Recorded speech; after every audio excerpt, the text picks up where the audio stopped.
चालू किया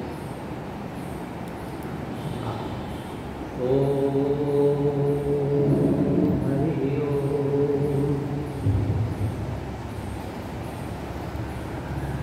ओम नमः शिवाय गुरवे सच्चिदानन्दमूर्तये ईश्वरपञ्चाय शान्ताय निरालम्बाय तेजसे ॐ सहनावतु सहनौ भुनक्तु सह वीर्यं करवावहै तेजस्विनावधीतमस्तु मा विद्विषावहै।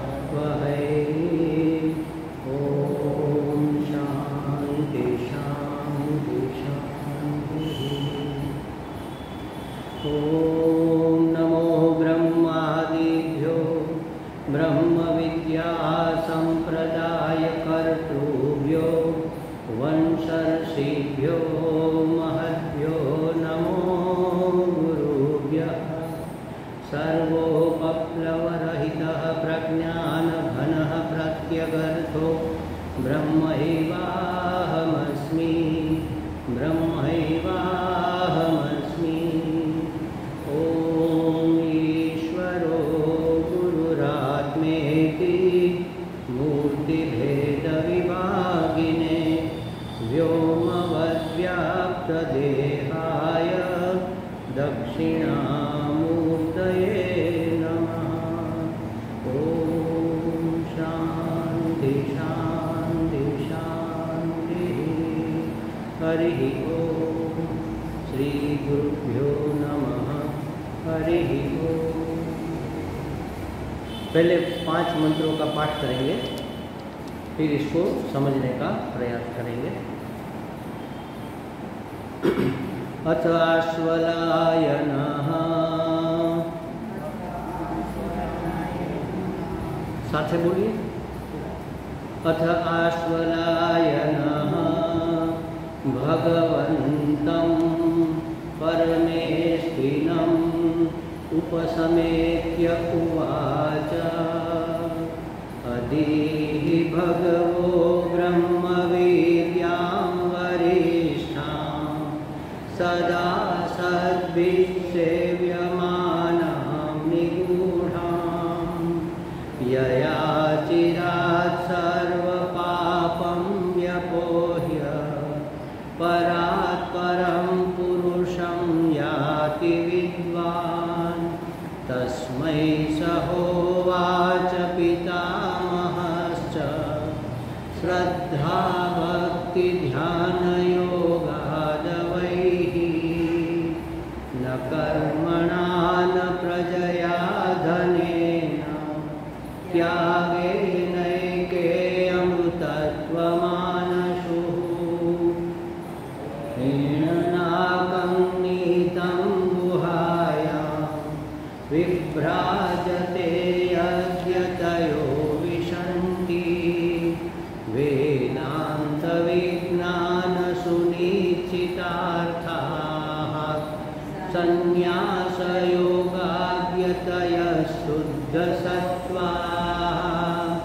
ते ब्रह्मलोकेषु परान्तकाले परामृतात् परिमुच्यन्ति सर्वे विविक्तदेशे च सुखासनस्थः शुचिः समग्रीव शिरः शरीरः अत्याश्रमस्थसकलेन्द्रियाणि निरुध्य भक्त्या स्वगुरुं प्रणम्य हृत्पुण्डरीकं विरजं विशुद्धं विचिन्त्य मध्ये विशदं विशोकम् अचिन्त्यमव्यक्तमनन्तरूपं शिवं प्रशान्तममृतं ब्रह्मयोनिम्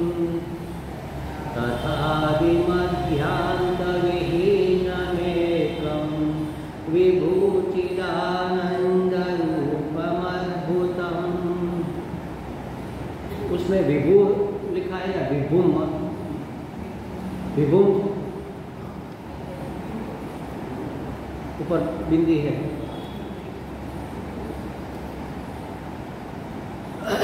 तो कैवल्य उपनिषद अथ आश्वलायनो भगवंतं परमेष्ठिनम उपसमेत्य उवाच। अथ माने उसके बाद आश्वलायन मुनि भगवान परमेष्ठि के समीप गए, समीप आए। अथ का मतलब क्या? उसके बाद, किसके बाद? साधन चतुष्टय संपत्ति प्राप्त करने के बाद। देखो, ज्ञान प्राप्त करना है तो उसके लिए अधिकारित्व चाहिए। कॉलेज में एडमिशन चाहिए तो 12वीं कक्षा पास करनी पड़ेगी ना। तो इस तरह से हम कई बार कहते हैं कि स्वामी जी हम इतने दिनों से, इतने सालों से सुन रहे हैं, धीमो को, तो ज्ञान क्यों नहीं हो रहा? क्योंकि अभी अधिकारित्व प्राप्त नहीं हुआ। जितना पात्र होगा उतना प्राप्त होगा। हमारा पात्र ही छोटा सा है। एक चम्मच लेकर अगर हम मानसरोवर के पास जाएंगे, कटोरी लेकर जाएंगे तो कटोरी भर जल मिलेगा, और पूरा हंडिया लेकर जाएंगे तो पूरी हंडी भर के जल मिलेगा। तो हमारा अंतःकरण उसका पात्र है। उस पात्र को हमें विशाल भी करना है, शुद्ध भी करना है और पवित्र भी करना है। ये 3 बातें अगर हो गई हमारे अंतःकरण में तो ज्ञान प्राप्ति अचूक होगी ही होगी, कोई संशय नहीं है इसमें। सबसे पहले उसको शुद्ध करना है। उसमें जो मल है, उसमें जो मैल है उसको निकालना है, मल दोष का निवारण करना है। फिर मन चंचल है, उसमें चांचल्य, अस्थिरता है, इसके कारण विक्षेप पैदा होता है, तो उस विक्षेप का निवारण करना है। और फिर आवरण है उसके ऊपर, अज्ञान का आवरण है, उस आवरण को हटाना है। इन 3 चीज़ों के लिए हमारे शास्त्र में 3 प्रयोग, 3 उपाय बताए गए हैं। मल हटाने के लिए कर्मयोग, कर्म योग बन जाए, माने हमारा हर एक कर्म परमात्मा से जुड़ जाए। योग मतलब जुड़ना। हमारा हर एक कर्म परमात्मा के लिए ही हो, उससे जुड़ा रहे, तो सेवा हो जाएगी। फिर तो कोई अपेक्षा नहीं रहेगी। तो मल दोष निवृत्त हो, फिर किसी के प्रति राग नहीं होगा, किसी के प्रति द्वेष नहीं होगा। जो है सो परमात्मा है। हम जिसके लिए कर रहे हैं, जो भी कर रहे हैं, परमात्मा के लिए ही कर रहे हैं, तो मल दोष निवृत्त हो जाएगा। फिर आया चांचल्य माने विक्षेप। तो भगवान का ही ध्यान रहेगा, भगवान की भक्ति या उपासना करेंगे तो हर एक में परमात्मा का दर्शन होगा। मन जहाँ भी जाएगा वहाँ परमात्मा ही देखेगा। तो अपनी चंचलता अपने आप निवृत्त हो जाएगी, स्थिरता, एकाग्रता हो जाएगी। और आवरण माने अज्ञान, अंधकार, तो ये श्रवण करते करते वो आवरण भी निवृत्त हो जाएगा। तो श्रवण, मनन, निधिध्यासन, इससे ये तीनों दोष दूर हो जाते हैं। तो अंतःकरण कैसा हो गया? शुद्ध हो गया। श्रवण से शुद्ध हुआ, फिर उपासना जो भगवान से हम जुड़े उससे पवित्र हुआ। और भगवान से जब जुड़ते हैं, जब योग होता है, भगवान से जुड़ने का नाम है योग, तब क्या होता है कि सब कुछ भगवान है तो हमारा अंतःकरण कितना विशाल हो गया ना। मतलब उसकी पात्रता बढ़ गई, तो शुद्धि भी हुई, पात्रता भी हुई और पवित्रकरण भी हुआ। तब हम किसी महात्मा के पास विधिवत जाकर परमात्मा से, मतलब हमारे सदगुरु से, जो ज्ञानी है, ज्ञानी पुरुष है, जीवन मुक्त पुरुष है, या तो जो जानकार श्रोत्रिय ब्रह्मनिष्ठ महात्मा है, उसके पास जाकर फिर हम ये ब्रह्म विद्या की मांग, उसकी डिमांड हम कर सकते हैं, उसके बारे में हम पूछ सकते हैं। तो कहते हैं कि यहाँ अथ आश्वलायन, अथ माने साधन चतुष्टय संपत्ति। अंतःकरण शुद्ध तो हुआ, लेकिन खाली नहीं रहना है, उसमें कोई चीज़ खाली नहीं रहती। देखो, जब खड्डा होता है ना तो अपने आप भर जाता है थोड़े समय में, बारिश से, हवा से, कहीं ना कहीं से कचरा, मिट्टी उसमें गिरता है, कोई खड्डा खाली नहीं रहता। अंतःकरण से हमने राग द्वेष निकाल दिया, मल विक्षेप आवरण निकाल दिया, तो उसमें अब कुछ आना चाहिए। क्या होना चाहिए? साधन चतुष्टय, ये संपत्ति हमें अर्जित करनी है। उसका नाम है विवेक, वैराग्य, समाधि, षटक संपत्ति और मुमुक्षा। ये क्रमशः है। विवेक होगा, वैराग्य अपने आप आएगा।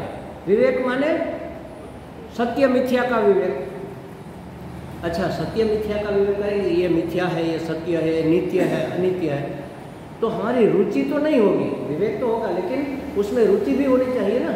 रुचि हमारी किसके कारण है, किस लिए है? सुख के लिए रुचि है। तो सुख दुख का विवेक करना पड़ेगा, नित्यानित्य के साथ। ये विषय में से जो हमें सुख मिल रहा है वह सुख हमें ऐसा नहीं चाहिए, हमें तो नित्य सुख चाहिए। नित्य है माने नित्य सुख प्रदान करने वाला क्या है, इसका विवेक करना है।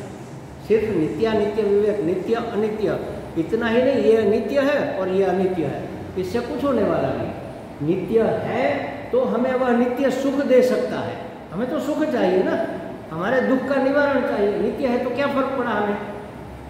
कोई अगर बहुत समृद्ध है तो हमसे क्या, वो समृद्धि उसके पास रहेगी ना। लेकिन वो अगर हमारा भाई है, वो अगर हमारा बेटा है, या तो वो अगर हमारा ही कोई है, तो उस सुख का हमें लाभ मिलेगा। तो नित्य सुख, नित्य जो चीज़ है वह नित्य सुख प्रदाता है, माने नित्य सुख और नित्य दुख का हमें नित्यानित्य का विवेक करना पड़ेगा। वो विवेक करेंगे तो क्या होगा, जो अनित्य है उसके प्रति हमारी रुचि नहीं रहेगी, वैराग्य हो जाएगा। वैराग्य होगा तो फिर मन को काबू में रखने की आवश्यकता नहीं पड़ेगी, मन भागेगा नहीं ना, मन शांत हो जाएगा, इंद्रिया शांत हो जाएगी, समदम हो गया। समदम हो गया माने मन का समाधान हो गया। समाधान हो गया तो जो निकम्मी चीज़ है उसके प्रति हमारी उपरति हो गई। देखो, एक के बाद एक साधन आएगा, अपने आप दूसरा, पहली पास की दूसरी में आ गए, दूसरी कक्षा पास की फिर तीसरी में जाना नहीं पड़ेगा, अपने आप आ गए। तो उसी तरह समदमादि षटक संपत्ति तक जब हम पहुंच जाएंगे तब हमें मुक्त होने की इच्छा होगी, अपने आप मुमुक्षा जागेगी।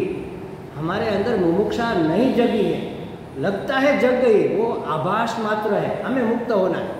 समझ लो कि अभी भगवान आकर के चलो किसको मुक्त होना, अभी हम लेकर जाते हैं, कौन तैयार होगा कि नहीं महाराज ऐसा करो, एक दिन दे दो कल के लिए, अभी मुझे थोड़ा घर पर बाकी रह गया, वो उसमें ठिकाने लगा दूँ, वरना कोई ना कोई लूट के ले जाएगा। अपने बच्चों को दे दूँ, अपने सगे संबंधियों को, अपने मित्रों को दे दूँ। अभी किसी को मुक्त नहीं। मुमुक्षा माने अभी इसी समय, इसी वक्त, इसी जगह अगर हमें मुक्त होने का मौका मिले तो हम मुक्त होने के तैयार हैं। इसका नाम है मुमुक्षा, मुक्त होने की इच्छा। किसी भी कारण से, किसी भी वजह से हम रुकेंगे नहीं। मोक्षों में भूयात्, मुझे मुक्ति ही चाहिए और कुछ नहीं चाहिए, बस ऐसी इच्छा कब जगेगी? अभी हमारे अंदर ऐसी इच्छा नहीं जगी है। इसका कारण क्या है? समाधि षटक संपत्ति नहीं आई। क्यों नहीं आई? क्योंकि वैराग्य नहीं हुआ।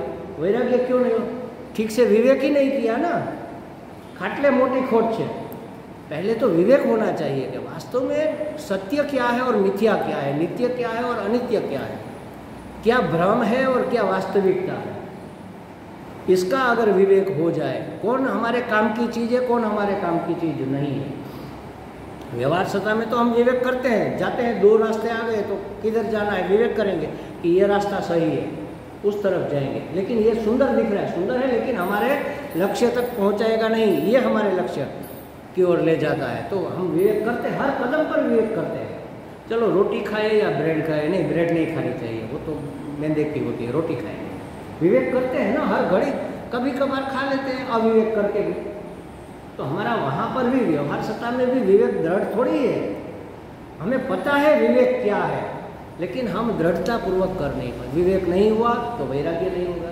वैराग्य नहीं होगा तो चाहे कितना भी मन को रोको, कितना भी इंद्रियों को रोको, वह विषय के पीछे भागेगी ही। इसलिए कहते हैं महाराज जी, काम क्रोध शांत नहीं होता। कैसे शांत होगा? नहीं होगा ना महाराज, वैराग्य नहीं हुआ ना। वैराग्य हो जाए फिर शांत करना नहीं पड़ेगा, अपने आप हो जाएगा। जो चीज़ हमें पसंद नहीं है उसकी ओर हमारा मन जाता है क्या?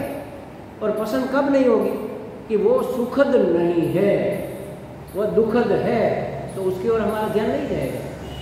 कोई कड़वी चीज़ खाने को तत्पर रहता है कि जल्दी मुझे कड़वा दे दो, नहीं, किसी को नहीं। मीठा मीठा गप, कड़वा कड़वा थू, ये स्वभाव है, कुदरत ने दिया हुआ हमारा स्वभाव ही ऐसा है कि जो सुखद है वो हमें चाहिए। तो अगर हमारे अंदर मुमुक्षा नहीं जगी है तो समझ लेना चाहिए कि समाधि षटक संपत्ति अभी आई नहीं है। और वह नहीं आई, इसका मतलब यही हुआ कि वैराग्य दृढ़ नहीं हुआ, स्मशान वैराग्य तो हो जाता है।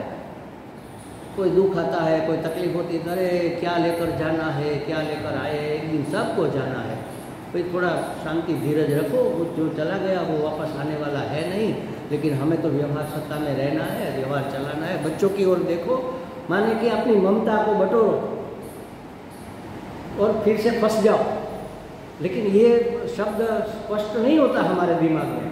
अगर कोई कहे कि भाई छोड़ो, दुखी होने से क्या फ़ायदा, बच्चों की ओर देखो, तो वो यही कह रहा है कि फंसे रहो, लेकिन हम ये नहीं समझ पा रहे हैं क्योंकि हम समझना चाहते नहीं ना। तो वैराग्य जब तक नहीं हुआ, इंद्रियों का समन दमन कैसे होगा? नहीं होगा, समाधान ही नहीं होगा, मन का समाधान भी नहीं होगा। और मन का समाधान नहीं होगा तो सहन शक्ति आएगी नहीं, तितिक्षा नहीं होगी, ये समाधि षटक संपत्ति नहीं होगी, क्योंकि वैराग्य नहीं है। और वैराग्य इसलिए नहीं है कि ठीक से हमने विवेक नहीं किया। बैठकर सोचना चाहिए, वास्तव में सबसे निवृत्त होकर अर्ली इन द मॉर्निंग, ब्राह्म मुहूर्त में बैठकर सोचो कि करने जैसा क्या है और नहीं करना। अब हमारी उम्र इतनी है, हम इस पड़ाव पर आकर पहुंच गए हैं कि कल क्या होगा पता नहीं, हो सकता है कल हम न रहे। अब तो विवेक कर लो, बैठकर जरा अब तो विवेक करो कि करने जैसा क्या है। मान पान इसके पीछे कब तक भागेंगे, कब तक दौड़ेंगे, अहंकार की पुष्टि कब तक करेंगे, और क्या मिला इससे? अहंकार ने तो हमेशा दुखी किया है। बहुत मान मिला तो भी, हाँ हमें माला पहनाई, हाँ माला तो पहनाई सबके सामने, और हमें हमारी प्रशंसा भी की, कीर्तिबेन ने बहुत प्रशंसा की, लेकिन वो माला गुलाब की तो नहीं थी ना, एक गेंदे की माला। अहंकार हमेशा ज़्यादा ज़्यादा मांगता रहता है, कभी संतुष्ट नहीं होगा। तो उसके पीछे कब तक भागना है? छोड़ो इस सब झंझट को। ये किसकी प्रशंसा हो रही, किसका सम्मान हो रहा है? जिसका सम्मान हो रहा है वो शरीर, वो अहंकार, वो तो मिटने वाला है ना, वो तो टिकने वाला, उसी ने तो फंसा कर रखा है। फिर भी अभी भी उसको पकड़ के रखना है ना। कोलसा है, हाथ जलाता है, फिर भी क्यों उसको पकड़े रखें? ऐसा बैठकर सोचना चाहिए, तब विवेक होगा। जब विवेक होगा तो निकम्मी जो चीज़ है, हमारे लक्ष्य की ओर जाने में जो हमारी सहायता नहीं कर रही है, वो उसको छोड़ना नहीं पड़ेगा, अपने आप छूट जाएगी। चलो माता जी आना है, हम जरा वहाँ जा रहे हैं, वो सब लोग मिलने वाले आज बगीचे में, तो नवरात्रि की थोड़ी तैयारी करनी है, आना है? नहीं आप जाओ महाराज, हमें छोड़ो। हमें अरतिर जन संसदी, लोगों में मिलना जुलना फिर पसंद नहीं होगा, एकांत प्रिय हो जाएगा। तो ये जब तक नहीं हुआ तब तक समझ लो कि मोक्ष की इच्छा जागृत नहीं। ऐसी मोक्ष की इच्छा प्राप्त करके, मुमुक्षत्व जागृत करके, फिर मन बुद्धि, ऐसा होने से क्या होगा? मन बुद्धि के बीच सामंजस्य हो जाएगा, व्यक्तित्व सुग्रथित होगा। जिसका व्यक्तित्व सुग्रथित हो गया, उसको, जिसकी मुमुक्षा जाग गई, उसको जिज्ञासा जगेगी कि कैसे मुक्त हुआ है। मोक्ष की इच्छा तो हो गई, अब क्या करें? उसको कहते हैं जिज्ञासा। अब जब जिज्ञासा मतलब अंदर कीड़ा काटने लगेगा कि अब कैसे मुक्त हो, तब वह विधिवत सद्गुरु की शरण में जाएगा और वहाँ जाकर फिर प्रश्न पूछेगा। जिज्ञासु ऐसा आश्वनयन, ऐसा जिज्ञासु है वह ऋग्वेद के आचार्य मुनि सर्व उत्कृष्ट लोक में जो विराजमान है। यहाँ कहा ना भगवंतम परमेष्ठिनम, परम में निष्ठा जिसकी, परम में जो स्थित है, माने सबसे ऊंचा लोक कौन सा है? हु भुह स्व मह जन तप और सत्यम। सत्यम लोक माने ब्रह्म लोक, वहाँ पर जो प्रतिष्ठित है, ऐसे सद्गुरु के पास परमेष्ठिनम उपसमेत्य उवाच, उसके पास जाकर बोलता है, क्या कहता है? अधीहि भगवो ब्रह्म विद्याम वरिष्ठाम। हे भगवान, जो सर्वश्रेष्ठ विद्या है, जिसको ब्रह्म विद्या कहते हैं, अधि, वो मुझे प्रदान करो। क्यों भाई, तुम्हें क्यों चाहिए? यया चिरात् सर्व पापम व्यपोह्य, जिसको प्राप्त करने से अचिरात, तुरंत, ऑन द स्पॉट, पापम व्यपोह्य, सब पाप भस्म हो जाते हैं।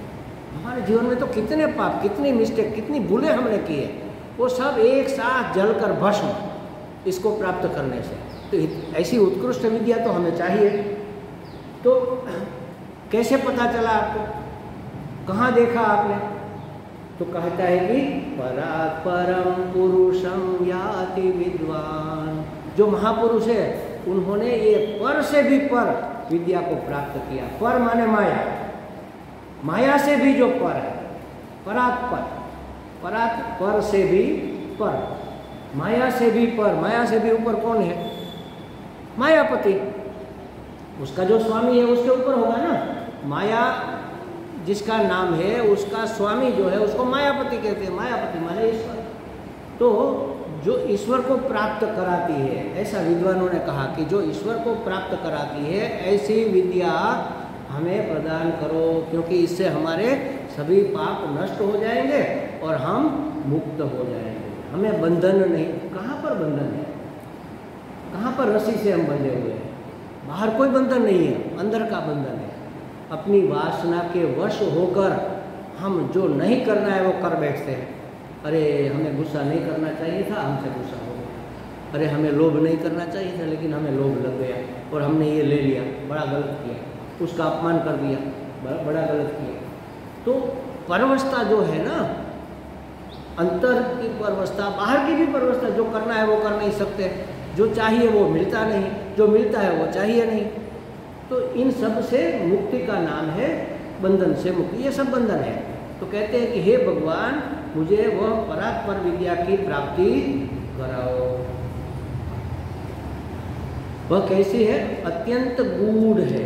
तो कहा ना, अधिहि भगवो ब्रह्म विद्याम वरिष्ठाम सदा सद्भिः सेव्य मानम निगुण। सद्भिः એટલે साधु पुरुष। जो साधु पुरुष है जिसका नित्य सेवन करते हैं। और कैसी है? गूढ़म, अत्यंत छिपी हुई, रहस्यमय। जो सेवन करने योग्य तो है लेकिन आसानी से प्राप्त होने वाली नहीं है। परात् पर है, माया से भी पर है, पर अत्यंत गूढ़ है, अत्यंत छिपी हुई है। ऐसी विद्या की हमें आप प्राप्ति, विद्या की प्रार्थना करते तो कहते भाई आप प्राप्त कर लो, हमसे क्यों मांग रहे हो? आप जाकर ले आओ जहाँ से मिले। नहीं महाराज, वो मिलने वाली नहीं है, वो तो छिपी हुई है, अत्यंत गूढ़ है, रहस्यमय है। वो किसी किसी महात्मा के पास उसका कौशल्य होता है कैसे प्रदान करे। लोग कहते हैं कि नहीं नहीं, मैं तो बड़ा विद्वान हूँ, मैं तो ये शास्त्र पढ़कर जीवन मुक्त हो जाऊँगा। तो शंकराचार्य जी ने कहा कि नहीं महाराज, ऐसे कोई मुक्त नहीं हो सकता। क्यों? क्योंकि यह विद्या अत्यंत गूढ़ है। चाहे कितना भी बड़ा विद्वान हो, अपने आप शास्त्र का अन्वेषण नहीं करना चाहिए। क्यों नहीं करना चाहिए? आप तो सबको गुरु बनना है इसलिए कह रहे हैं कि हमारे बहुत सारे शिष्य बन जाए। हम अपने आप कर लेंगे, क्यों नहीं कर पाएंगे? अपने आप नहीं करना चाहिए, क्योंकि अपने आप करने में अपनी धारणा, अपनी मान्यता, अपने संस्कार, उसके अर्थघटन को दूषित कर देते हैं। हम कैसा अर्थ करेंगे? जैसे हमारा संस्कार होगा, जैसे हमारी मान्यता होगी, जैसे हमारा अंतःकरण की शुद्धि अशुद्धि होगी, उस प्रकार का हमें इसका अर्थ समझ में आएगा। कल हमने एक वाक्य कहा था शाम को, परमात्मा अखंड एक रस आनंद स्वरूप है, बस इतना मात्र काफ़ी है। अब इसमें क्या समझें? एक तो परम शब्द ही नहीं समझ रहे ना। परम का मतलब है कोई समय की मर्यादा नहीं, कोई स्थान की मर्यादा नहीं, कोई वस्तु की मर्यादा नहीं। हर समय, हर जगह, हर वस्तु के रूप में जो आत्मा रहा हुआ है उसका नाम है परमात्मा। अब हर समय और हर वस्तु में है तो इस समय होगा कि नहीं होगा? हर वस्तु में है तो मुझ में होगा कि नहीं होगा? तो मैं परमात्मा हुआ कि नहीं हुआ? और वह कैसा है? अखंड एक रस आनंद स्वरूप। तो हमें आनंद का अनुभव क्यों नहीं हो रहा है? अनुभव तो हो रहा है, उस अनुभव का हमें परिचय नहीं है कि ये आनंद है, ये परमात्मा का आनंद है। ये अनुभव तो हो रहा है, लेकिन उसका परिचय कौन कराए? कोई महात्मा होगा तभी कहेगा कि तत्वमसि, वो ब्रह्म तू है। वह हमारा परिचय हमसे करवाएगा, तब पता। क्योंकि हम ब्रह्म में जिंदा है ना, ब्रह्म हो गया है, बहुत बड़ा ब्रह्म हो गया है अज्ञान के कारण। तो कहते हैं कि ये दूषित हो जाएगा अर्थघटन, इसलिए कोई बताएगा कैसे? 10वें लड़के की तरह। जैसे वार्ता है ना, हमने कई बार कही है कि 10 लड़के गए जंगल में घूमने के लिए, फिर उन्होंने एक जो मॉनिटर था उसने गिना कि 1 2 3 4 5 6 7 8 9, अरे 10वां कहाँ है? 10वां गुम गया। तो दूसरा लड़का था, वो होशियार था, उसने कहा अरे तुम बुद्धू हो, तुम्हें नहीं पता, तुम आ जाओ मैं गिनता हूँ, तुम्हें गिनना नहीं आता। वो गिनने लगा 1 2 3 4 5 6 7 8, हाँ 9 ही है। 10वां गुम गया। सब रोने लगे, सब निराश हो गए। किसी महात्मा वहाँ से निकले, उसने कहा क्या बात है बच्चे? तो उसने कहा हम 10 थे, एक मिल नहीं रहा, क्योंकि अपने को नहीं गिन रहे थे। तो हमने भी कहाँ अपनी गिनती की, जब भी गिनती की दूसरों की, हमारा बेटा, हमारी बहू, हमारा परिवार, हमारे धन, हमारे पैसा, हमारा मान, हमारी प्रतिष्ठा। हम कहाँ हैं? हम नहीं, सब हमारा। अपने आप को भूल गए। तो इस तरह से उसको पता नहीं, सभी ने बार बार गिना, लेकिन पता नहीं 10वां कहाँ गया। तो महात्मा ने कहा कि है 10वां, हमने देखा है। अरे हाँ देखा है, तब तो ठीक है, शांति हो गई। अब शांत चित्त से जब सोचेंगे तब बातें समझ में आएगी। हमारा मन तो चंचल है, अशुद्ध है, अपवित्र है, उसको शांत किए बगैर कैसे समझ में बातें आएगी? तो अपने आप अर्थघटन नहीं करना चाहिए, क्योंकि हमारे अपने आप से हम अपने आप को नहीं गिनती में लेते। महात्मा ने कहा 10 त्वम दशमोसी, अरे तुम 10वां हो, 9 तुम गिन रहे हो, 10वां तुम स्वयं तुम हो। तो आनंद स्वरूप कोई दूसरा नहीं है, मैं ही आनंद स्वरूप हूँ, मैं ही परम हूँ, मैं ही परमात्मा हूँ। ये बातें अपने आप समझ में आने वाली नहीं। इसलिए कहा कि ये विद्या अत्यंत गूढ़ है। किसी सद्गुरु के पास जाकर इसको विधिवत जाकर, ऐसे नहीं, विधिवत जाकर इसकी याचना करनी चाहिए। विधि क्या है, शास्त्र विधि क्या है? तो मुंडक उपनिषद में और गीता जी में भी कहा है कि तद विज्ञानार्थम स गुरु मेवादि गच्छेत समित पाणि ही श्रोत्रिय ब्रह्मनिष्ठम। श्रोत्रिय और ब्रह्मनिष्ठ महात्मा के पास समित पाणि होकर, माने सब अपना अर्पण करने की भावना से सद्गुरु के पास विज्ञान को प्राप्त करने के लिए जाना चाहिए। अब ज्ञान और विज्ञान 2 शब्द आ गए। ज्ञान का अर्थ क्या है? ज्ञान माने जो महात्मा हमें बताते हैं वह ज्ञान, शास्त्र जो हमें बताता है वह ज्ञान। उस ज्ञान का हमें अनुभव हो जाए, वह ज्ञान आत्मसात हो जाए, उसका नाम है विज्ञान। ज्ञान का अनुभव स्वयं हो जाए, उसका नाम है विज्ञान। अब देखो कि हमने स्वेटर पहना है, उसके ऊपर कोट पहना है, जैकेट पहनी है, उसके ऊपर कोट पहना है, हाथ में यहाँ तक डबल मोजा पहना है, टोपी मफलर लगाया हुआ है, मुंह पर वो बांधा हुआ है, हाथ पांव सब पैक है। पैंट में भी वो क्या कहते हैं, वर्मर, वो भी पहना है। तो फिर माता जी कहे कि स्वामी जी आज बहुत ठंडी है। कहाँ पर ठंडी है? बहुत ठंडी नहीं है। कब पता चलेगा? जब ये सब आवरण हटेंगे तब मुझे स्वयं अनुभव, बहुत है। किसने बताया? इसने बताया इसलिए नहीं, इसने तो बताया, लेकिन मुझे स्वयं भी अनुभव हुआ कि बहुत ठंडी है।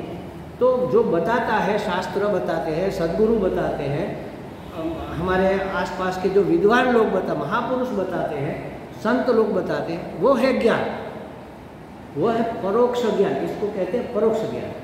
लेकिन जब वह ज्ञान हमारे अनुभव में आ जाए, हाँ ठंडी है, तब वो हो जाता है अपरोक्ष ज्ञान। उस अपरोक्ष ज्ञान का नाम है विज्ञान।